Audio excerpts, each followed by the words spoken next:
Yeah, Matt. I just with Aaron Casey, since you've arrived and with what you've tried to install, how has he kind of helped you set maybe, I guess, a foundation for what you've tried to install here?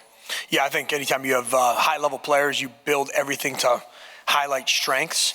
So yeah, he's, a lot of the things that we try to design is to put him in best position, be able to play fast, whether it's blitzing, covering. But yeah, I think you design a lot to highlight strengths of your best players, and he's definitely one of them. Yeah, Matt, with the you've seen this defense be really good, and then, you've had some really wild swings, step back, and obviously Illinois was one of them. You've been able to kind of trace or figure out why you guys have had those wild swings, or, Tom said this week wasn't something he sensed in practice. Have you been able to have you thought about that at all, and what have you figured out? Yeah, I think about it long and hard. That's what keeps me up, right? Because you try to do I take a lot of pride on trying to forecast how a game's going to go, what the matchups look like, things like that to put the guys in the best position. You've seen us play high-level defense, and obviously that was far from it, this past Saturday.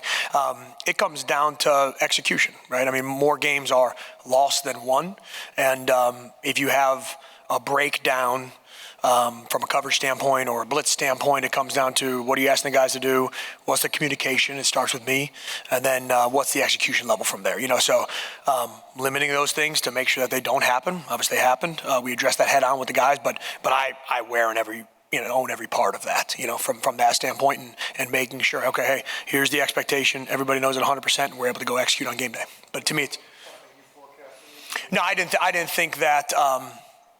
I thought that we were trending in the right direction from, you guys have seen it. You're there every single week, from 2 weeks ago, or I know we didn't finish the Penn State game, but you've seen, what our defense has done. And, obviously we didn't execute. We didn't get it done from that standpoint. So it goes back to me, your teaching method, base fundamentals, and being able to communicate and execute the call. Asking about Andre Carter, and kind of how he represents Indiana as a program really as a whole. What's your relationship like with him, and kind of what were your first impressions of him when you first got to know him? Yeah, first impressive as a man. He's a grown man, and he's a guy who cares about other people. He's selfless. It's not about him. He does what we ask him to do. So yeah, I would say the first thing is, a lot of respect for who he is as a person. And obviously I was brand new coming here. He's brand new coming here. Really wasn't involved in the recruiting process. Had been done before I got here. But yeah, first, a lot of respect for who he is as a person, and then as a player, a disruptive force. He's done a lot of good things.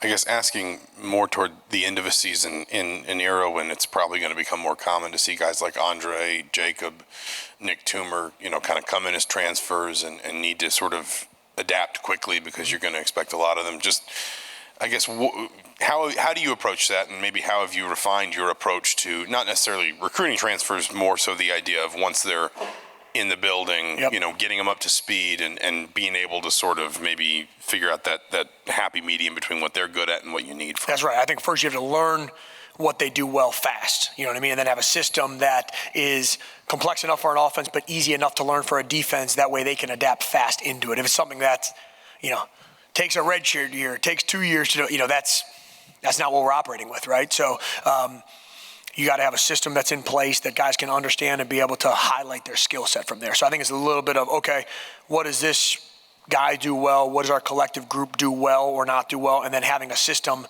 that they can learn fast and be able to adjust to. I think Tom, after the game, when he was talking about some of the breakdowns in the secondary, said that one of them happened because somebody got the wrong sign or the play call. There was difficulty getting the play call down.